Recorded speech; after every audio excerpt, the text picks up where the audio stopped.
नए gas tariff का इतलाक 1 नवंबर 2023 से होगा।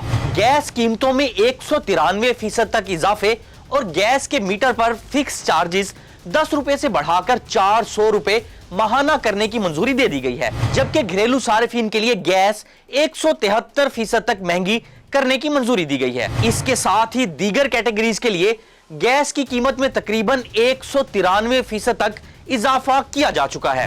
नए इजाफे के मुताबिक माहाना 0.25 क्यूबिक मीटर तक नॉन प्रोटेक्टेड सार्फिन के लिए 100 रुपए, 0.60 क्यूबिक मीटर वाले सार्फिन के लिए 300 रुपए और माहाना 100 क्यूबिक मीटर सार्फिन के लिए 600 रुपए फी MMBTU अजाफी बोझ उठाना पड़ेगा। माहाना 400 क्यूबिक मीटर वालों के लिए टैरिफ में 1500 रुपए, जबकि 400 क्यूबिक मीटर से जायद के लिए 900 रुपए फी MMBTU इजाफा किया गया है।